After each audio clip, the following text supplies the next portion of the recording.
আসসালামু আলাইকুম। আজকে আমরা যাব সদর হাসপাতালে, দেখবো 6 টাকার টিকিটে কি পরিমাণ ওষুধ পাওয়া যায়। আর আমার সাথে আছে বন্ধু। আরে এরপর আমরা দাঁড়িয়ে আছি অটোর জন্য, বাট ফাঁকা অটো পাচ্ছি না, সব ডাবল অটো। এরপর আমার নিজের মনে হলো যে না, এই পৃথিবীতে সিঙ্গেল মেয়ে এবং সিঙ্গেল অটো দুইটাই খুবই রেয়ার। ফাইনালি আমরা একটা অটো পেয়ে গেলাম, তবুও ডাবল অটো। যাই হোক, কি আর করার, উঠতে হবে। সেই অটোতেই উঠে গেলাম, যাত্রা শুরু। এরপর পেয়ে গেলাম কোতোয়ালি থানা। কোতোয়ালি থানা পার হয়েই পেয়ে গেলাম কিছু ফুলের দোকান। আর ফুলের দোকানে দেখছি কিছু রমণী ফুল কিনছে কার জন্য যেন। ইস, আমাদের জন্য কেউ ফুল কিনে না, কেউ গিফট দেয় না ফুল, তবে ফুল দেখলে মনটা ভরে যায়, আসলেই অনেক ভালো লাগে। আর দেখতে দেখতেই আমরা চলে আসলাম 250 শয্যা বিশিষ্ট জেনারেল হাসপাতাল, অর্থাৎ দিনাজপুর সদর হাসপাতালে। অটোওয়ালা মামাকে বলছিলাম ব্রেক ব্রেক ব্রেক, কিন্তু তিনি আমার কথায় কোনো কর্ণপাত করলেন না, তিনি সাইডে চলে গেলেন। এরপর আমি নেমে তার ভাড়া পরিশোধ করলাম এবং একটা মুচকি হাসি দিয়ে চলে গেলাম দিনাজপুর সদর হাসপাতালে।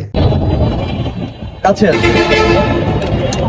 আমরা আজকে আসছি সদর হাসপাতাল। সদর হাসপাতালের নতুন বিল্ডিং এ, পুরাতন বিল্ডিং এ যাওয়া যাবে না। হ্যাঁ, নতুন বিল্ডিং এ আসতে হবে, এসে ভিতরে যাইতে হবে, 6 টাকার টিকিট নিতে হবে। খুচরা টাকা অবশ্যই নিয়ে আসবেন। আপনি যে 10 টাকা নিয়ে আসেন ঝামেলা করবে, অবশ্যই 6 টাকা খুচরা নিয়ে আসবেন। চলেন যাই। শুরুতেই চলে গেলাম নতুন ভবনের বহির্বিভাগে। এরপর আমি চলে আসলাম টিকিট কাটার জন্য টিকিট কাউন্টারে। এখানে খুচরো টাকা নিয়ে আমি ওয়েট করলাম টিকিট কাটার জন্য, কারণ এখানে অনেক ভিড় ছিল। যদিও পুরুষ এবং মহিলাদের জন্য আলাদা আলাদা কাউন্টারের ব্যবস্থা রয়েছে, কিন্তু পুরুষ মহিলা সবাই এক কাউন্টারে এসে কেন জানি ভিড় করছিল। এরপর আমার বর্ণিত রোগের উপর ভিত্তি করে উনি একজন ডক্টর সিলেক্ট করলেন। আমাকে সিলেক্ট করা হলো 207 নম্বর রুমের জন্য। এরপর আমি টিকিট কাউন্টার থেকে ফাঁকা প্রেসক্রিপশন নিয়ে 207 নম্বর রুমের জন্য রওনা হলাম। 207।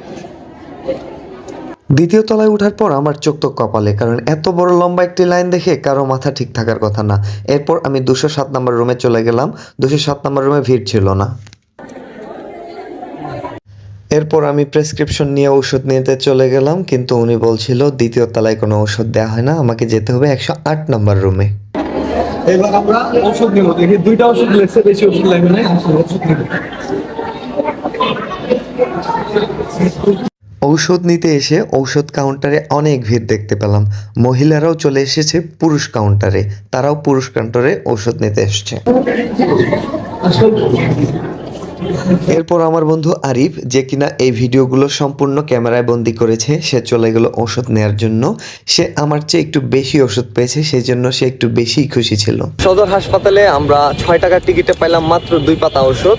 তো এইবার আমরা দেখাবো মেডিকেলে গিয়ে 10 টাকার টিকিট কেটে কয়টা ওষুধ পাই। সেম ওষুধ বলবো, দেখি আমরা কয়টা ওষুধ দেয় মেডিকেলে, সেম ওষুধ বলবো। হ্যাঁ, তো চলুন বন্ধুরা, দেখতে থাকুন। এরপর গেট দিয়ে বের হওয়ার সময় আমি দেখলাম অনেকজন রিপ্রেজেন্টেটিভ, তারা অধীর আগ্রহে দাঁড়িয়েছিল আমাদের প্রেসক্রিপশনটা দেখার জন্য। আমিও তাদেরকে সুন্দর করে দিয়ে দিলাম, তারা ছবি তুলছিল, দেখছিল, তাদের কাজ করছিল। ভিডিওটা অনেক লং হয়ে যাওয়ায় ইনশাল্লাহ আমরা নেক্সট ভিডিওতে দেখাবো দিনাজপুর মেডিকেল হাসপাতাল থেকে আমরা সেম টিকিটে কতগুলো ঔষধ পেতে পারি। Thank you. যাতায়াত ভাড়াটা এবার দেবেন আমার।